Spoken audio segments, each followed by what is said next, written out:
ప్రభునందు ప్రియమైన దేవుని బిడ్డలారా, మీ అందరికీ కూడా ప్రభు పేరట మరి వందనాలు తెలియజేస్తున్నాను. ఈ రాత్రి కాల సమయంలో మరొకసారి దేవుని పాదముల వద్దకు రావడానికి దేవుడు చూపిన కృపను బట్టి దేవునికి మహిమ. మరి ప్రార్థనతో ఈ యొక్క ఆరాధన ప్రారంభించుకుందాం. ప్రార్థన చేసుకుందాం. అందరం కూడా తలలు వంచి ప్రార్థన చేసుకుందాం. మమ్మల్ని మికిలిగా ప్రేమించిన మా ప్రియ పరలోకపు తండ్రి, మీ ఘనమైన శ్రేష్టమైన నామమును బట్టి మేము స్తుతిస్తున్నాం. నాయన, మరి ఈ పగటి కాలం అంతా కూడా మీ సజీవమైన రెక్కల క్రింద కాచి భద్రపరిచి ఆశ్చర్యకరంగా ఈ రాత్రి కాల సమయంలోనికి మీరు మమ్మల్ని అందరినీ కూడా నడిపించినందుకు వందనాలు, స్తుతులు, స్తోత్రములు చెల్లిస్తున్నాం. నాయన, మరి కొద్ది సమయం ఇలాగున ఈ రాత్రి కాల సమయంలో మీ పాదముల ఎద్దుకు రావడానికి మీరు చూపిన కృపను బట్టి, ధన్యతను బట్టి మీకు వందనాలు అయ్యా. కొద్ది సమయం మరి పాటల ద్వారా, అలానే మీ వాక్యము ద్వారా మిమ్మల్ని గణపరుస్తుండగా మీ సన్నిధిని అనుగ్రహించండి. ఎక్కడ ఏ దుష్టుడు ఏలుబడి చేయకుండా సహాయం చేయండి. అన్ని విషయాలను తోడుగు నడిపించండి. అలాగనే అభిషక్తులైన దైవజనులను మీరే బలపరిచి రాత్రి కాల సమయంలో మీరే నడిపించి మీ నామానికి మీరే మహిమ తెచ్చుకున్నామని అడుగుచున్నాను. అలాగనే మరి వీక్షిస్తున్న వారందరినీ కూడా జ్ఞాపకం చేసుకోండి. మీ బిడ్డలైన వారందరినీ కూడా బలపరచండి, మీ శక్తితో నింపండి. అన్ని విషయాలలో తోడుగుండి మీ నామానికి మీరే మహిమ తెచ్చుకున్నామని యేసు అతి పరిశుద్ధ నామంలో ప్రతిమాలు మికిలిగా వేడుకుంటున్నాను తండ్రి, ఆమేన్. ఒక చక్కని పాట పాడుకుని దేవుని నామాన్ని గణపరచుదాం. మనందరికి వచ్చిన పాట ఒక చక్కని స్తుతి పాట పాడుకుని దేవుని నామాన్ని గణపరుచుకుందాం. ప్రైజ్ ది లార్డ్, హల్లెలూయా. మనందరికి వచ్చిన పాట ఒక చక్కని పాట పాడుకుందాం. స్తోత్రము చెల్లించుదము యేసునాథుని అనే పాట పాడుకుని దేవుని నామాన్ని గణపరచుకుందాం. స్తోత్రం చెల్లింతుము, స్తుతి స్తోత్రం చెల్లింతుము, యేసునాథుని మేలును తలంచి స్తోత్రం చెల్లింతుము, స్తుతి స్తోత్రం చెల్లింతుము. దీవారాత్రములు కంటి పాపవలే కాచి, దీవారాత్రము అందరం కూడా స్తుతించుదాం. కంటి పాపవలే కాచి దయగల హస్తముతో బ్రోచి నడిపించితివి, దయగల హస్తముతో బ్రోచి నడిపించితివి. స్తోత్రం చెల్లింతుము, స్తుతి స్తోత్రం చెల్లింతుము, యేసునాథుని మేలును తలంచి స్తోత్రం చెల్లింతుము, స్తుతి స్తోత్రం చెల్లింతుము. గాఢంధకారములో నీటిలో ఎలలో, గాఢంధకారములో నీటిలో ఎలలో కృషించి పోనీయక కృపలతో బలపరచితివి, కృషించి పోనీయక కృపలతో బలపరచితివి. స్తోత్రం చెల్లింతుము, స్తుతి స్తోత్రం చెల్లింతుము, యేసునాథుని మేలులు తలంచి స్తోత్రం చెల్లింతుము, స్తుతి స్తోత్రం చెల్లింతుము. సజీవయాగముగా మా శరీరము సమర్పించి, సజీవయాగముగా మా శరీరము సమర్పించి సంపూర్ణ శ్రీతి నొందా శుద్ధాత్మను నొసగితివి,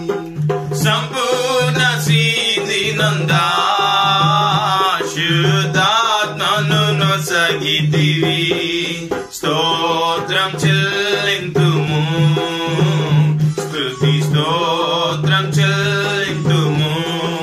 యేసునాథుని మేలులు తలంచి స్తోత్రం చెల్లింతుము. స్తుతి స్తోత్రం చెల్లింతుము. సియోను మార్గములో పౌలు శోధనలే రాగా, సియోను మార్గములో పౌలు శోధనలే రాగా, సదాన్ని జయించుటకు విశ్వాసము నీచితివి. సదాన్ని జయించుటకు విశ్వాసము స్తోత్రం చెల్లింతుము. స్తుతి స్తోత్రం చెల్లింతుము. యేసునాథుని మేలులు తలంచి స్తోత్రం చెల్లింతుము. స్తుతి స్తోత్రం చెల్లింతుము. సిలువను మోసుకొని సువార్తను చేపట్టి, సిలువను మోసుకొని సువార్తను చేపట్టి, యేసుని వెంబడింప ఎంతో భాగ్యము నీచితివి. యేసుని వెంబడింప ఎంతో భాగ్యము నీచితివి. స్తోత్రం చెల్లింతుము. స్తుతి స్తోత్రం చెల్లింతుము. యేసునాథుని మేలులు తలంచి స్తోత్రం చెల్లింతుము. స్తుతి స్తోత్రం చెల్లింతుము. పాడేదా హల్లెలూయా, మరణాథా హల్లెలూయా. పాడేదా హల్లెలూయా, మరణాథా హల్లెలూయా. సదా పాడేదా హల్లెలూయా, ప్రభు యేసుకే హల్లెలూయా. సదా పాడేదా హల్లెలూయా, ప్రభు యేసుకే హల్లెలూయా. స్తోత్రం చెల్లింతుము. స్తుతి స్తోత్రం చెల్లింతుము. యేసునాథుని మేలులు తలంచి స్తోత్రం చెల్లింతుము. స్తుతి స్తోత్రం చెల్లింతుము. Praise the Lord. హల్లెలూయా. అందరం కూడా తలలు వంచి ప్రార్థన చేసుకుందాం. మరి ఈ ప్రార్థన తరువాత మరి కొద్ది సమయం మరి అభిషేక్తులైన దైవజనులు మరి మన వాక్య పరీక్షల్లో ముందుకు నడిపిస్తారు. అందరం కూడా తలలు వంచి ప్రార్థన చేసుకుందాం.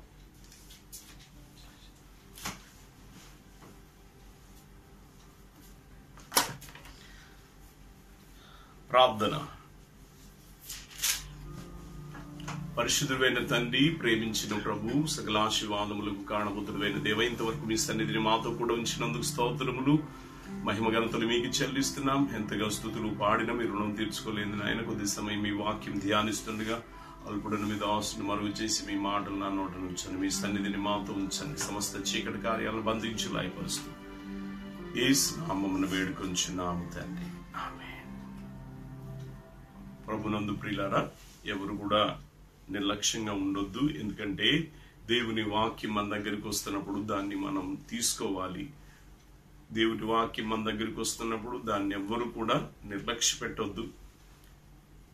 ఎందుకంటే అది మీకును అనేక మందికి ఆశీర్వాదకరంగా ఉంటది. మీరు అనేక మంది కొరకు ప్రార్థన చేయడానికి అది ఎంతో తోడ్పడుతుంది అన్నమాట. కనుక దయచేసి ఎంతో భారంతో ఈ పరిచర్య చేస్తూ ప్రియులారా మీ మధ్యలోకి వాక్యాన్ని పంపిస్తున్నాం. కనుక ప్రతి వారు కూడా తప్పకుండా సద్వినియోగం చేసుకోవాలని మీకు మనం చేస్తున్నాను.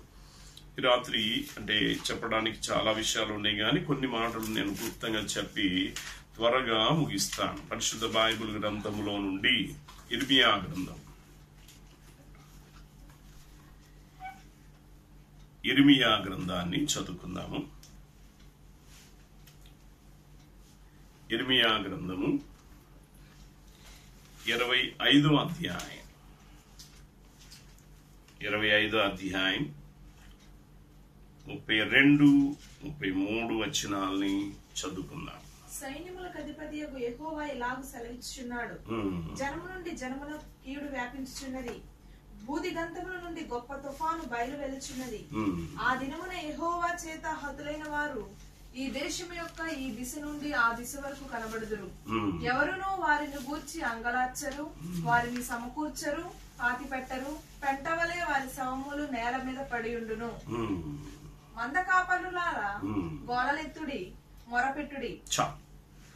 చదువుకున్న వాక్య భాగం చాలా ప్రాముఖ్యమైనది. ప్రస్తుతం ఏం జరుగుతుంది ప్రపంచంలో అనడానికి ఈ వాక్యం ఒక రుజువయ్యిందనమాట.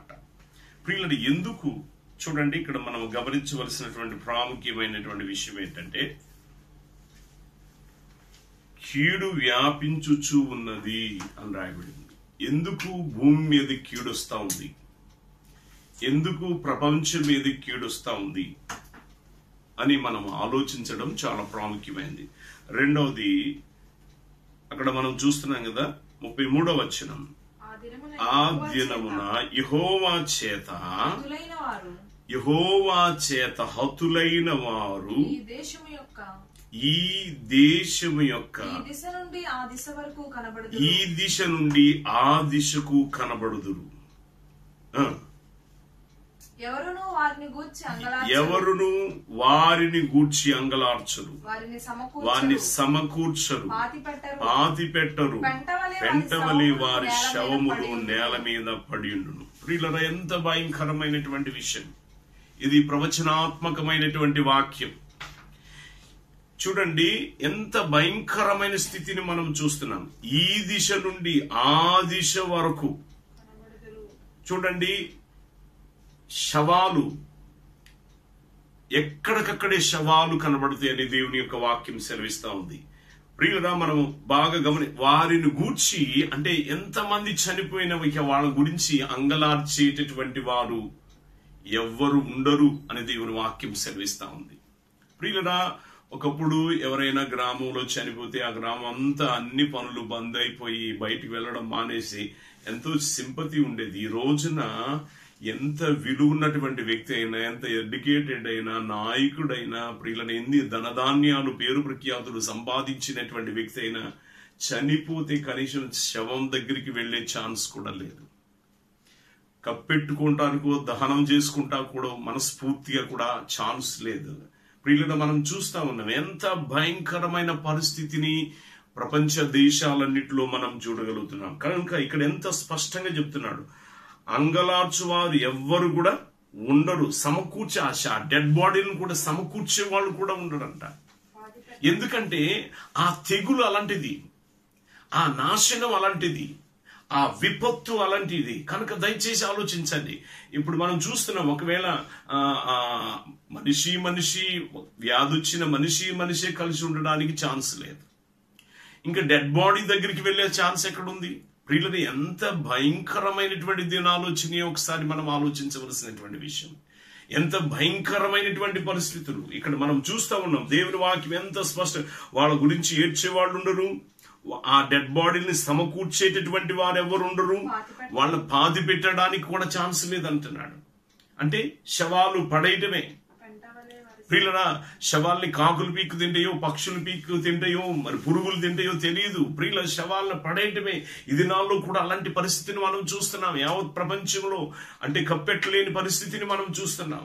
ఎక్కడికో ప్రియులరా శవాల్ని తీసుకుని వెళ్ళి పడేయటాన్ని మనం చూస్తా ఉన్నాం. ఎంత భయంకరమైనటువంటి పరిస్థితిని మనం ఎదుర్కొంటున్నాం. దయచేసి ఆలోచించవలసినటువంటి విషయం. ఇంకా అక్కడ ఏమన్నది, పెంటవలే వారి శవములు నేల మీద పడి ఉంటాయి. అంటే పెంటను ఎలాగా అసహించుకుంటారో శవాలను కూడా అలాగే అసహించుకుంటారు. ఈ దినం కూడా అదే పరిస్థితి మనం చూస్తున్నాం. పెంటను ఎలాగ విసర్జిస్తారో డెడ్ బాడీలను కూడా అలా విసర్జిస్తారు. చూడండి, ఎంతో ఘనంగా, ఎంతో విజయవంతంగా వందలాది వేలాది మంది ప్రజలతో, ఊరేగింపులతో, వాద్యములతో ఆర్భాటంగా శ్మశానానికి తీసుకుని వెళ్లేటటువంటి పరిస్థితులు ఒకప్పుడు. కానీ ఈ రోజున పరిస్థితులు చూస్తున్నాం. డెడ్ బాడీ వెనకాల 4-5 కూడా వెళ్ళలేనటువంటి దిక్కుమాలిన పరిస్థితి. ప్రియుల, ఒకవేళ వ్యాధి చూపినటువంటి వ్యక్తులైతే అసలు ఆ బాడీ ఎక్కడికి పోతుందో కూడా ఎవరికి తెలియదు. ఎంత భయంకరమైనటువంటి పరిస్థితిని మనం చూస్తున్నాం. అక్కడ ఎంత స్పష్టంగా, పెంటవలే వారి శవములు నేల మీద పడియుండును. పెంటను ఎలాగా విసర్జించి దాని వైపు చూడరో, డెడ్ బాడీల వైపు కూడా చూడలేనటువంటి పరిస్థితి. ఎందుకంటే ఒకవేళ చూస్తే, దగ్గరికి వెళితే ఆ డెడ్ బాడీ నుండి నాకేదైనా వస్తుందేమో అనేటటువంటి ఆందోళనకరమైనటువంటి పరిస్థితి. ఈ రాత్రి మనం అందరం కూడా ఆలోచించవలసినటువంటి విషయమే. ఇంకేమని రాయబడింది? శవములు నేల మీద పడియుండును అని రాయబడింది. ఎక్కడికక్కడ కుప్ప తెప్పలుగా శవాలు పడి ఉంటాయి. దీని అంతటి కారణం ఒకటి ఏమని వ్రాయబడిందంటే, అదే అధ్యాయం మనం గమనించినట్లయితే 7వ వచనంలో ఏమని రాయబడిందంటే, అయితే మీకు బాధ కలుగుటకై మీ చేతుల పనుల వలన నాకు కోపం పుట్టింది. చూడండి, ఇంత బాధ ఎందుకు వచ్చిందంటే, మనుషులు వాళ్ళ చేతుల పనులను బట్టి దేవుణ్ణి బాధ పెట్టారు. మనుషులు వారి చేతి పనులను బట్టి దేవుని కోపాన్ని రేపారు. దీర్ఘశాంతుడు, కనికర సంపన్నుడైనటువంటి దేవుని యొక్క కోపాన్ని ప్రజలు, అంటే వాళ్ళకి ఉన్నటువంటి టెక్నాలజీని బట్టి, వాళ్ళ నాలెడ్జ్ని బట్టి, వాళ్ళ ఫ్రీడమ్ను బట్టి, వాళ్ళ ఇష్టానుసారంగా వాళ్ళు ఏం చేస్తున్నారు, వాళ్ళు చేతులతో చేసేటటువంటి పాపం బట్టి ప్రజలు వాళ్ళకు వాళ్లే బాధ కలిగించుకుంటున్నట్లుగా మనం చూడగలుగుతున్నాం. అదే ఇర్మియా గ్రంథం మనం చూసినట్లయితే, పరిశుద్ధ బైబిల్ గ్రంథములో నుండి అధ్యాయం 2 అధ్యాయం 13వ వచనాన్ని చదువుదాం. 2వ అధ్యాయం 13వ వచనం. నా జనులు 2 నేరములు చేసి ఉన్నారు, జీవ జలముల ఊట అయిన నన్ను విడిచి ఉన్నారు, తమ కొరకు తొట్లను, అనగా బద్దలై నీళ్లు నిలవని తొట్లను తొలిపించుకొని ఉన్నారు. చూడండి, ఈ మాటను గమనించండి. నా జనులు 2 నేరాలు చేశారు. భూమి మీద ఉన్నటువంటి నా జనులు 2 నేరాలు చేశారు. ఏంటి ఆ నేరాలు అంటే, తమ కొరకు వాళ్ళు నన్ను విడిచిపెట్టి నీళ్లు నిలవని బద్దలైపోయిన తొట్లను వాళ్ళు తొలిపించుకున్నారు. నా జనులు 2 నేరాలు చేశారు అని చూడండి. జీవ జలముల ఓట అయిన నన్ను విడిచి అన్నాను. మనం బాగా గమనించాలి. జీవ జలపు ఓటైన నన్ను వాళ్ళు విడిచిపెట్టేసి నీళ్లు నిలవని బద్దలైపోయిన తొట్లను వారు కొరకు వారు ఏర్పాటు చేసుకున్నారు. దయచేసి నా జనులు 2 నేరాలు చేశారు. ఒకటి ఏంటంటే, జీవ జలపు ఓటైనటువంటి, జీవాధిపతి అయినటువంటి, జీవము కలిగినటువంటి, సజీవుడినైనటువంటి నన్ను ఏం చేశారంటే విసర్జించారు. ప్రియులరా, నేటి ప్రపంచం దేనినో వెదుగుతుంది, దేనినో వెంటాడుతుంది, దేన్నో ప్రేమిస్తుంది, దేన్నో హత్తుకుంటుంది. అంతే తప్ప సృష్టికర్త అయినటువంటి దేవాది దేవుని ప్రపంచం ఏం చేసిందంటే విడిచిపెట్టేస్తే, జీవజలపు ఊట అయిన నన్ను ఏం చేశారంటే వాళ్ళు విడిచిపెట్టేశారు. 1. 2, నన్ను విడిచి వాళ్ళు ఏం చేశారంటే నీళ్లు నిలవని బద్దలైపోయిన తొట్లని వారి కొరకు వారు. చూడండి, నీళ్లు నిలవని బద్దలైపోయిన తొట్టుల దగ్గర ఏమో ఉంటుంది? దాహం తీరద్దా? సేద తీరద్దా? ప్రాణాలు బలపరచబడతాయా? లేదు. అయినా వాటినే తొలిపించుకుంటున్నారు వాళ్ళు. ఎందుకంటే ఈ జీవజలపు ఊట దగ్గర వాళ్ళు నెమ్మదిగా ఉండడం, వాళ్ళ ప్రాణానికి సీద తీర్చుకోవడం వాళ్ళకి ఇష్టం లేదు. నీతిగా బ్రతకడం, పరిశుద్ధంగా జీవించడం, న్యాయంగా ధర్మంగా జీవించడం వాళ్ళకి ఇష్టం లేదు. కనుక విసర్జించి అలా చేశారు. దాని వల్ల ఏం జరిగింది అని మనము చూసినట్లయితే, చూడండి, ఇదే అధ్యాయాన్ని మనము గమనించినట్లయితే మరొక వచనాన్ని చూద్దాం. ఎంత స్పష్టంగా ఇక్కడ వ్రాయబడింది. ఏమి జరిగిందంటే, ప్రియులారా, 2 పనులు జరిగాయి. అక్కడ ఎంత స్పష్టంగా వ్రాయబడింది చూడండి. వచనం 19. నీ దేవుడైన యెహోవాను విసర్జించుటయు, నీకు నా ఎడల భయభక్తులు లేకుండాటయు, బాధకును శ్రమకును కారణమగునని నీవు తెలుసుకుని గ్రహించినట్లు. చూడండి, దేవుణ్ణి విడిచిపెట్టి సొంత మార్గాలు ఏర్పాటు చేసుకుని, స్వనీతిని ఆధారం చేసుకుని, స్వబుద్ధిని ఆధారం చేసుకుని జీవించుటను బట్టి ప్రజలకు ఏం సంభవించిందంటే ఇక్కడ మనం చూస్తున్నాం. 1 బాధ, 2 శ్రమ. నేటి దినాన్న యావత్ ప్రపంచం ఇంత శ్రమ పడడానికి గల కారణం భరించలేని భయంకరమైనటువంటి బాధను, నొప్పిని అనుభవించడానికి కారణం నాయకులు, ప్రజలు, అధికారులు అందరూ కూడా నిద్ర లేకుండా, ఆహారం లేకుండా, ఇల్లు లేకుండా, వాకిలు లేకుండా, ఒకరితో ఒకరు సంబంధాలు లేకుండా ప్రపంచం ఏమనుభవిస్తుందంటే శ్రమ అనుభవిస్తుంది, బాధ అనుభవిస్తుంది. ఈ శ్రమకు బాధకు కారణం ఒక్కటే. ఏంటంటే ప్రియులారా, నన్ను విడిచిపెట్టేశారు ప్రజలు. జీవజలపు ఊటైన నన్ను ఏం చేశారంటే వాళ్ళు విడిచిపెట్టేశారు. ఎంత స్పష్టంగా దేవుడు ఇక్కడ సెలవిస్తా ఉన్నాడు. నన్ను విడిచిపెట్టేశారు. నన్ను విడిచిపెట్టి వాళ్ళ ఇష్టానుసారంగా వాళ్ళ మార్గాలు వాళ్ళకే వెక్కసమయ్యేటట్లు చెడుతనంగా, దుర్మార్గంగా, అసహ్యంగా, నీచంగా ప్రజలు జీవిస్తా ఉన్నారు. పరిశుద్ధతను విడిచి, మంచితనాన్ని విడిచి, దేవుని యందు భయభక్తుని విడిచి, నీతిని విడిచి, యథార్థతను విడిచిపెట్టి, న్యాయాన్ని విడిచిపెట్టి, ఇది నాన్న మనం చూస్తున్నాం యావత్ ప్రపంచంలో ఏం జరుగుతుంది. కనుక ప్రజలు 2 నేరాలు చేశారు. 1 జీవజలపు ఊటైన, అంటే ఆది అంతము లేని, మరణము లేనిటువంటి జీవజలపు ఊట అయినటువంటి దేవాది దేవుణ్ణి ప్రజలు విడిచిపెట్టేశారు. నీతిమంతుడు, పరిశుద్ధుడు, స్వయంభవుడు, సర్వశక్తుడైనటువంటి దేవుణ్ణి ప్రజలు విడిచిపెట్టి వారిష్టానుసారంగా వాళ్ళు జీవిస్తా ఉన్నారు. అంతేకాదు, వాళ్ళ చేతులతో ఏం చేశారంటే నీళ్లు నిలవని బద్దలైపోయే తొట్లని తొలిపించుకున్నారు. కనుక వాళ్ళ సేద తీరట్లేదు, వాళ్ళ ఆకలి తీర్చబడట్లేదు, వారి ప్రాణాలు బలపరచబడట్లేదు. ప్రియుల, అందుకనే ప్రజలు ఏం తెచ్చుకున్నారంటే చేతులారా బాధ తెచ్చుకున్నారు, శ్రమ తెచ్చుకున్నారు. అక్కడ మనం చూసాం 25వ అధ్యాయంలో కీడు ప్రజల మీదకి వస్తుంది. ఎలాంటి కీడు అంటే భయంకరమైనటువంటి కీడు, భయంకరమైనటువంటి కీడు. నా ప్రియ సహోదరుడా, సహోదరి, రాత్రి దేవుని వాక్యం వింటున్నటువంటి వార్లారా, దయచేసి మనము గమనించవలసినటువంటి ప్రాముఖ్యమైనటువంటి విషయం, మనము దేవుణ్ణి విడిచి జీవిస్తున్నామా? మనము దేవుణ్ణి విడిచి దేన్నో ఆశ్రయిస్తున్నామా? ఎవరినో ఆశ్రయిస్తున్నామా? దేవుణ్ణి విడిచి మనం మన ఇష్టానుసారంగా ప్రవర్తించి పాడైపోయే వ్యక్తులంగా, మనకు మనమే కీడు చేసుకునే వ్యక్తులంగా, మనకి మనమే బాధ కలుగు చేసుకునే వ్యక్తులంగా, మనల్ని మనమే శ్రమల పాలు చేసుకునేటటువంటి వ్యక్తులంగా, మనల్ని మనమే మన పాపము చేత చంపుకునేటటువంటి వ్యక్తులంగా ఉంటున్నామా? ఆలోచించండి. మనం చూస్తున్నాం, శవాలకు అంతే లేదు, ఏడ్చేవారు లేరు, ఆ శవాల్ని పట్టించుకుని సమాధి చేసేవాళ్ళు లేరు, పెంట గుప్పలుగా పడి ఉన్నాయి, ఆ శవాల్ని సమకూర్చేవారు లేరు. ఎంత దౌర్భాగ్యం, ఎంత భయంకరమైన తెగులు, ఎంత భయంకరమైన శిక్ష, ఎంత భయంకరమైనటువంటి శాపం. ఈ రాత్రి ఆలోచించవలసినటువంటి విషయం, చాలా భయంకరమైన. నా ప్రియ సహోదరుడా, సహోదరి, దేవుడు నిన్నెంతో ప్రేమిస్తున్నాడు, ఎంతో అవకాశం ఇస్తున్నాడు. ఈ రోజుకైనా దేవుని ప్రేమను తెలుసుకో, ఈ రోజుకైనా దేవుని మంచితనాన్ని తెలుసుకో. దేవుడు నీ వైపు తన చేతులు చాపి ఉన్నాడు. ఈ రోజునైనా ఆయన కౌగిట్లోకి రా.